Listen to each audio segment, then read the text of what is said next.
নমস্কাৰ। পোনপ্ৰথমে ৰত্নগিৰি জ্যোতিক অধ্যাত্ম কেন্দ্ৰৰ পৰা আপোনালোকক সকলোকে সুপ্ৰভাত জনালোঁ।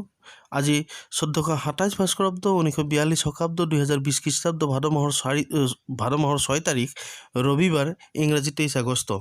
আজি সূৰ্যোদয় হৈছে 5:04:02, সূৰ্যাস্ত হ'ব 5:47:30। তিথি শুক্লা পঞ্চমী তিথি, নক্ষত্ৰ চিত্ৰা নক্ষত্ৰ, যোগ শুভ যোগ, কৰণ বপকৰণ, আদ্য ঋতু হ'লে 15 দিনে বেশ্যা যোগ, মৰণদোষ এপদ, যোগিনী দক্ষিণ দিশত। আজিৰ এই শুক্লা পঞ্চমী তিথিক ঋষি পঞ্চমী ব্ৰত বুলি কোৱা হয়। অৰ্থাৎ ভাদ্ৰ মাহৰ শুক্লা পঞ্চমী তিথিক ঋষি পঞ্চমী তিথি বোলে। বিশেষকৈ ৰজস্বলা দোষৰ বাবে এই ব্ৰত মহিলাসকলৰ কৰণীয়। ৰজস্বলা হোৱাৰ সময়ত অজানিতে ঘৰুৱা সামগ্ৰীৰ স্পৰ্শই মহাপাপৰ সৃষ্টি কৰি নৰক গমনৰ পথ প্ৰশস্ত কৰে। নতুবা ৰজস্বলাৰ বাবে ঘৰুৱা মাংগলিক কাৰ্যৰ পৰা যথেষ্ট সময়তে বিৰত থাকিবলগীয়া হয় মহিলাসকল। আৰু সেয়েহে এই ঋষি পঞ্চমী ব্ৰত কৰিলে এই দোষ খণ্ডন হয়। যেতিয়া ইন্দ্ৰই বৃত্ৰাসুৰক বধ কৰিছিল, ইন্দ্ৰই ব্ৰহ্মহত্যাৰ পাপ অৰ্জন কৰিছিল আৰু এই ব্ৰহ্মহত্যা পাপত আত্মদগ্ধ হৈ ব্ৰহ্মাদেৱৰ ওচৰ চাপি এই পাপৰ কথা ব্যক্ত কৰিছিল। তেতিয়া ব্ৰহ্মদেৱে ইন্দ্ৰৰ ব্ৰহ্মহত্যা পাপক 4 ভাগত ভাগ কৰি প্ৰথম ভাগক জুইৰ লেলিহান শিখাক, দ্বিতীয় ভাগক বৰ্ষাকালৰ প্ৰথম পানীভাগক, তৃতীয় ভাগ পৰ্বতৰ চূড়াভাগক আৰু চতুৰ্থ ভাগ স্ত্ৰীৰ ৰজদৰ্শনৰ সময়ক এই পাপ দিছিল। আৰু ব্ৰহ্মাৰ আজ্ঞা অনুসৰি ৰজস্বলাৰ প্ৰথম দিনাখন চণ্ডালিনী, দ্বিতীয় দিনাখন ব্ৰহ্ম হত্যাকাৰী আৰু তৃতীয় দিনা ধুবি আৰু চতুৰ্থ দিনা শুদ্ধতা লাভ কৰে।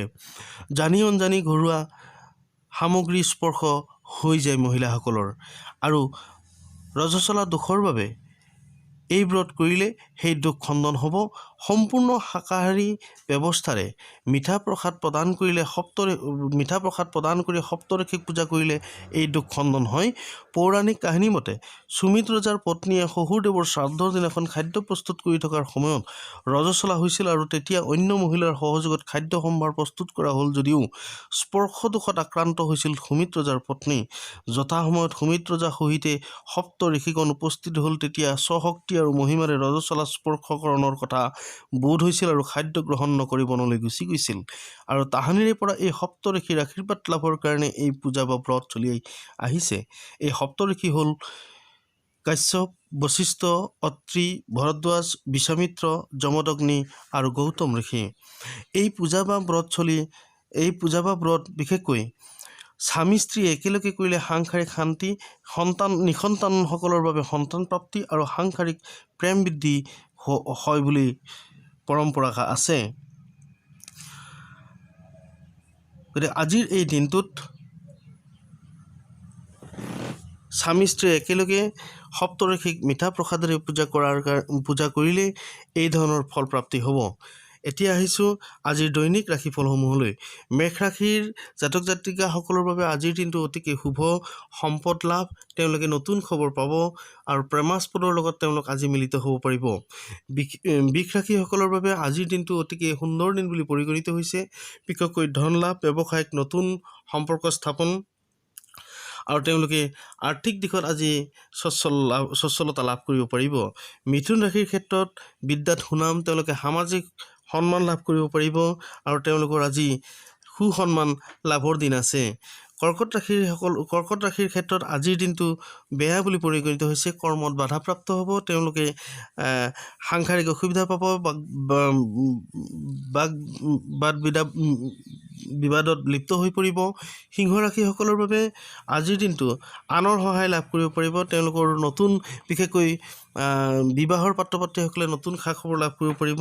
কন্যা ৰাশিসকলৰ বাবে আজিৰ দিনটো অৰ্থনৈতিক লাভান্বিত হোৱাৰ দিন, তেওঁলোকে বাহন লাভ কৰিব পাৰিব। তেওঁলোকৰ টকা পইচাৰ ক্ষেত্ৰত নতুন খবৰে তেওঁলোকক উৎসাহিত কৰি ৰাখিব। তুলা ৰাশিৰ ক্ষেত্ৰত আজিৰ দিনটো অত্যন্ত ভাল বুলি পৰিগণিত হৈছে। তেওঁলোকে সামাজিক মৰ্যাদা লাভ কৰিব পাৰিব, সামাজিক পদবী লাভ কৰিব পাৰিব, সুনাম অৰ্জন কৰিব পাৰিব। বৃশ্চিক ৰাশিৰ জাতক জাতিকাসকলৰ বাবে আজিৰ দিনটো শুভ সংবাদৰ দিন বুলি কোৱা হৈছে। তেওঁলোকৰ বিবাহৰ উপযোগী পাত্ৰ পাত্ৰীসকলে নতুন সংবাদ লাভ কৰিব পাৰিব। ধনু ৰাশিৰ জাতক জাতিকাসকলৰ বাবে আজিৰ দিনটো প্ৰেমত শুভ, অৰ্থাৎ প্ৰেমাস্পদৰ লগত আজি মিলিত হ'ব পাৰিব। বিবাহৰ পাত্ৰ পাত্ৰীসকলে নতুন খবৰ লাভ কৰিব পাৰিব। মকৰ ৰাশিৰ জাতক জাতিকাসকলে আজিৰ দিনটো অতিকে শুভ। যিসকল লোক ক্ৰীড়াৰ লগত জড়িত হৈ আছে তেওঁলোকৰ নতুন খবৰে তেওঁলোকক উৎসাহিত কৰি ৰাখিব। আৰু কুম্ভ ৰাশিৰ জাতক জাতিকাসকলৰ বাবে আজিৰ দিনটো বেয়া বুলি পৰিগণিত হৈছে। তেওঁলোকৰ শাৰীৰিকভাৱে তেওঁলোকে অসুস্থ হ'ব পাৰে, বিশেষকৈ টকা পইচাৰ ক্ষেত্ৰত তেওঁলোকে অত্যাধিক অতিব্যয় কৰিব লগা হ'ব পাৰে। আৰু শেষত মীন ৰাশিৰ জাতক জাতিকাসকলৰ কাৰণে আজিৰ দিনটো অতিকে শুভ বুলি পৰিগণিত হৈছে। আজিৰ দিনটো কৃতকাৰ্যতাৰ দিন হিচাপে পৰিগণিত হৈছে। তেওঁলোকৰ পাৰিশ্ৰমিক কৃতকাৰ্যতা লাভ কৰিব পাৰিব, বিশেষকৈ সুনাম লাভ কৰিব। অৰ্থনৈতিক দিশত আজিৰ দিনটো অতিকে সুন্দৰ। নমস্কাৰ বন্ধু বান্ধৱীসকল, আজিৰ আগষ্ট মাহৰ 23 তাৰিখৰ ৰাশিফলৰ লগতে আজিৰ ঋষি পঞ্চমীৰ ব্ৰতৰ বিষয়ে অৱগত কৰা হ'ল।